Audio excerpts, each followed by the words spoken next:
Guys, I'm hitting record on this video immediately after the fight has been called, David Haye versus Tony Bellew. So this is going out before I've had the chance to watch any post-fight interviews, anything like that. I don't know where to start this video. This has got to be the craziest fight I've ever seen. I need to kind of collect myself a bit here because it's all over the place. It's all over the place. I don't know what was going on in there.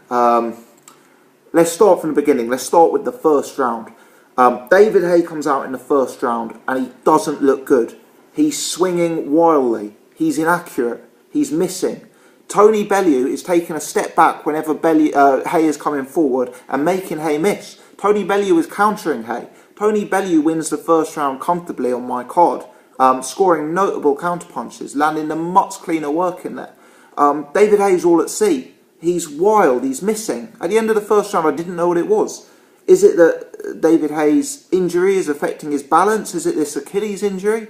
Is Tony Bellew just too elusive and too awkward to hit? I couldn't work it out. David Haye, I think he was just overloading, over-eager to get a knockout. Maybe he allowed Bellew to truly get under his skin and every punch he was throwing was a knockout punch, you know, rather than trying to work his way in and jab his way in.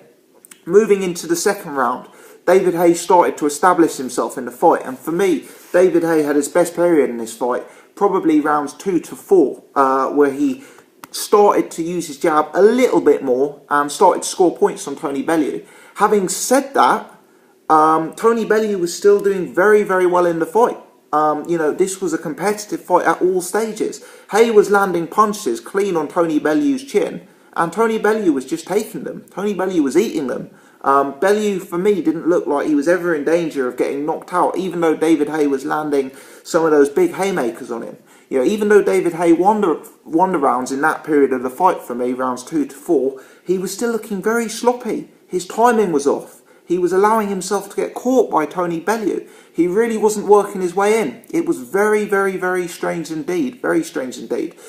Just as David Haye was getting on top in the fight, in my opinion, he seemed to do some sort of injury, whether it was the Achilles, the ankle, the knee, the leg, I don't know. I'm sure that will come out by the time this video is uploaded. But David Haye suffered what appeared to be a devastating injury that hugely damaged his ability to move around the ring and his ability to get power into his punches.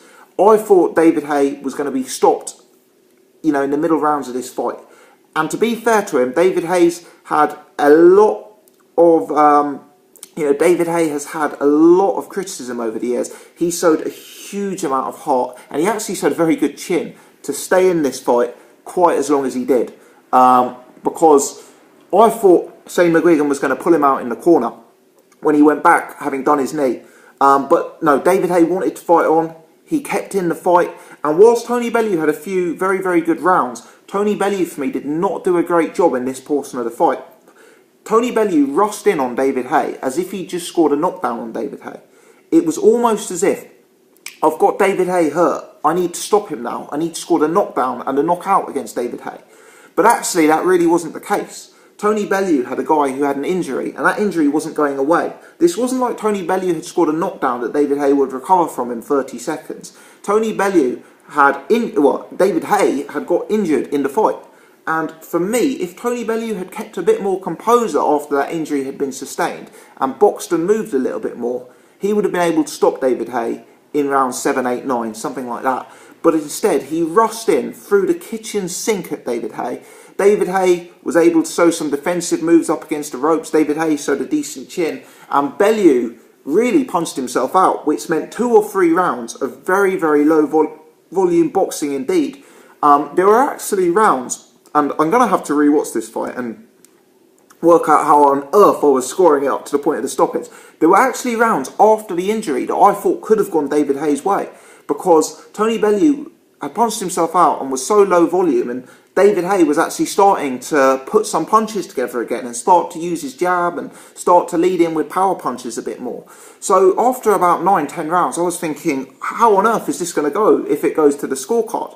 Anyway, round 11, Tony Bellew knocks David Haye out of the ring. David Haye actually goes over the ropes. He doesn't fall out of the ring, but he's, on that area of the canvas outside of the ropes. And yet again, David Haye shows the heart of a lion to get back into the ring and to make a count of 10.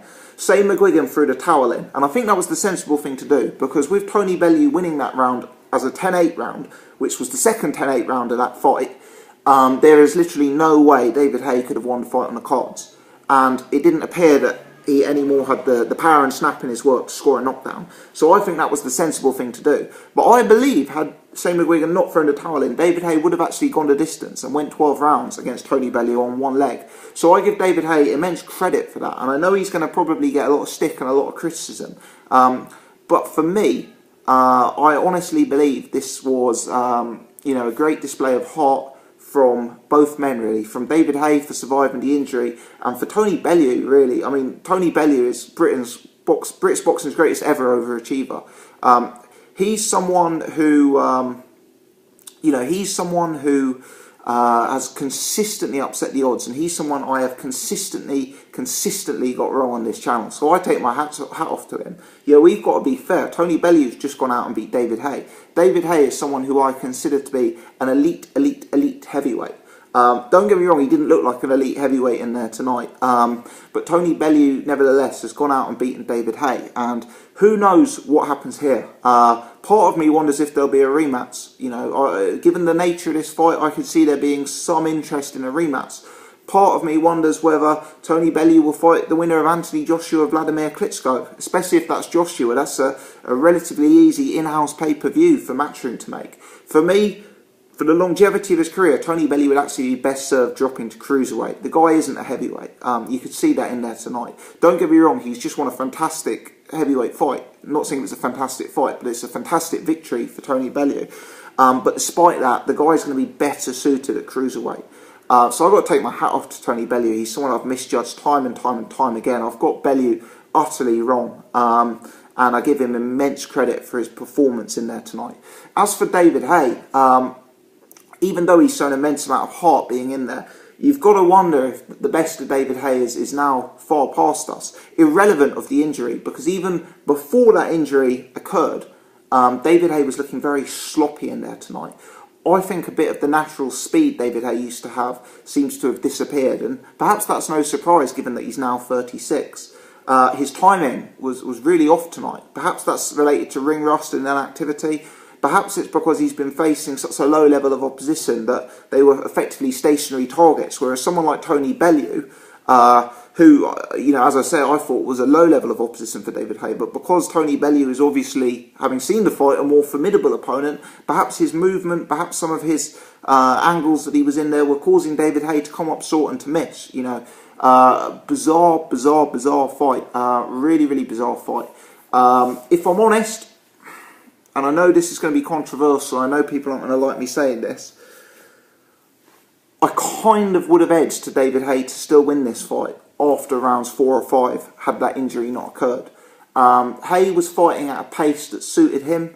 He was starting to pick up rounds and put rounds together back to back, and I kind of had David Haye ahead and with some momentum. I didn't really feel that he was about to empty his gas tank, actually. I thought he was controlling the pace and boxing in spurts, and I thought David Haye, despite looking very unimpressive, don't get me wrong, probably, on the balance of probabilities, I'd have probably picked him to win if you'd asked me after round 4, despite Bellew doing much better than I expected and Haye doing much worse than I expected. But it wasn't the David Haye of old in there. He's 36 years old now. Some of the speed has gone. The timing was well off. The balance was well off. I really didn't get it. Maybe it was the injury. I don't know. As you can probably tell, I'm a bit hit for 6 having watched this one. It's caught me massively on the hop. This isn't how I expected the fight to go, as you guys will appreciate. I'm sure more will come out in the post-fight interviews about the injury. I'm sure there'll be more talk about the future for both guys, and we'll certainly cover this on the channel.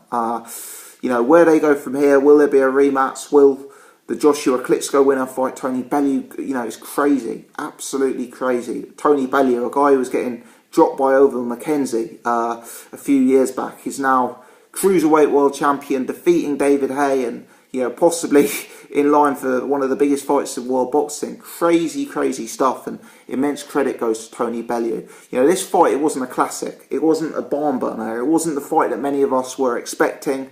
I guess it wasn't the fight that many people were hoping for. But in its own way, a particularly intriguing and bizarre fight that will live long in the memory. And to be honest, it's knocked me so much for six, I'm going to have to watch it again tomorrow just to get a clear perspective in my mind of, you know, what on earth was actually going on in there, because it was such a confusing and, you know, intriguing fight to watch, even though it wasn't a barnstormer, as I say.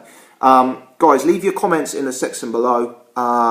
Where does Haye go from here? Where does Bellew go from here? Would David Haye have won if he hadn't picked up an injury? Had Tony Bellew worked him out? Did Tony Bellew do better than expected? Did David Haye do worse than expected? Leave your comments in the section below, please. If you're new to the channel, please subscribe. I'm certainly going to cover any of the follow-up to this, where both guys go from here, any of the news that comes off the back of this fight. So please subscribe so you can check out my other stuff. If you've enjoyed the video, hit the thumbs up button. Many thanks indeed for watching, people. Have a good evening.